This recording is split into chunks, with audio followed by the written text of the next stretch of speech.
I want to dive into the difference, as I understand it, between PTSD and CPTSD, and why I sometimes use those terms interchangeably when referring to myself, and also how depression and anxiety can come into play with those diagnoses.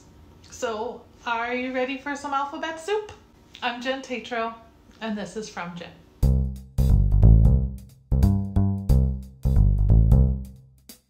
Sometimes I say I have complex PTSD or CPTSD. Sometimes I just say I have PTSD. Sometimes I say I have anxiety or depression. You might wonder, does this woman even know what she has? Yes. I mean, more or less. As it turns out, there's no PCR test for mental health conditions.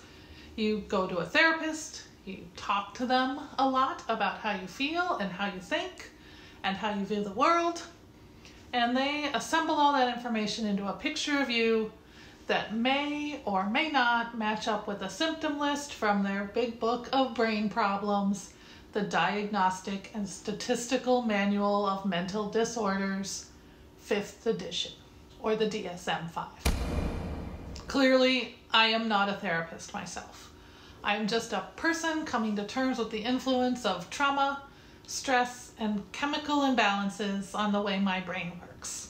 PTSD, as most of you probably already know, stands for post-traumatic stress disorder. It's a set of interlocking anxiety disorders caused by exposure to a traumatic, life-threatening event. When I was first diagnosed, my therapist suggested I read this book, Overcoming Post-Traumatic Stress Disorder by Larry Smith. It describes PTSD as, in part, a collection of phobias, the primary one being a phobia of memories. Smith explains how that primary phobia leads towards anxiety about the memory being triggered, and then avoidance of triggering situations and feelings, and compounding grief and depression. So when I talk about being anxious and depressed, that's because anxiety and depression, which can certainly be diagnoses all on their own, are also a subset of the symptoms that comprise PTSD. The essential thing to remember about PTSD, though, is that all those symptoms can be linked back to an inciting event. Something traumatic happened to you at some point in your life, and this is the way your brain is dealing with it. I really struggled with my PTSD diagnosis at first because I wasn't in an accident, I wasn't assaulted, I wasn't in a war zone. My story is more complex than that. And yes, I use the word complex on purpose. We'll get to that. The PTSD client manual had a whole lot of questions like this. Have you had recurrent or intrusive distressing thoughts about the event? Have you had the experience of suddenly reliving the event? Have you markedly lost interest in free time activities since the event? But what if the event happened when you were 5?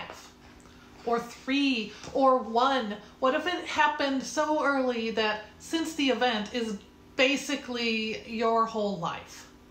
Or what if the event wasn't a discrete happening, but your entire living situation? What if the event was something so pervasive that you can't disentangle it from months or years or decades of your life?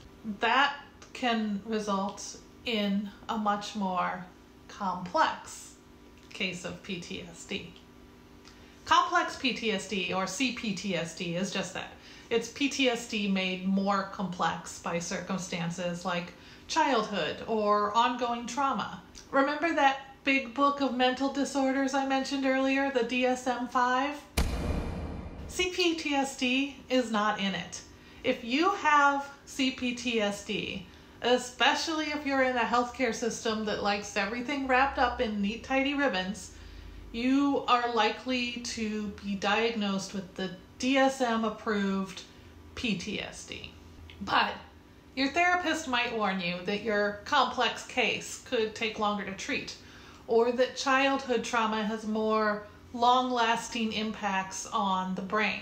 Dr. Judith Herman of Harvard defined CPTSD back in 1988, and she began advocating for it as a separate diagnosis, one with an expanded range of symptoms, including emotional dysregulation, relationship problems, and negative self-concept. However, since 92% of people with CPTSD also meet the criteria for PTSD, and I'm quoting an article from the U.S. Department of Veterans Affairs here, it was deemed not unique enough to warrant its own entry. So those additional symptoms were simply rolled into the description of PTSD.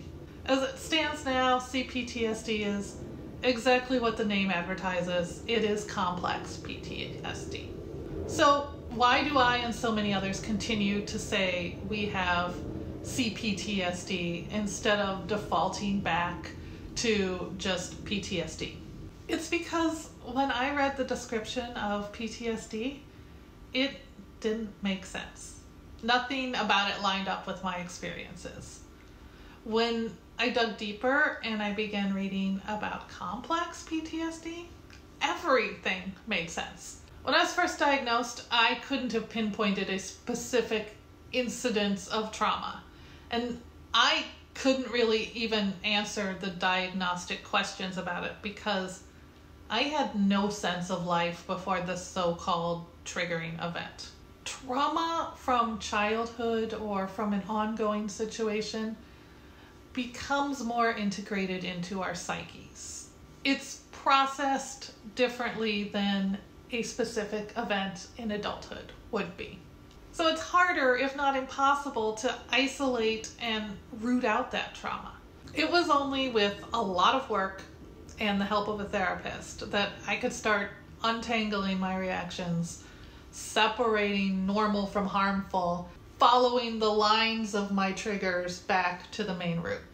My therapist described it as peeling back the layers of an onion. Essentially, because my PTSD was complex, it took me months of therapy to get to what would probably be the starting point for a less complex case of PTSD.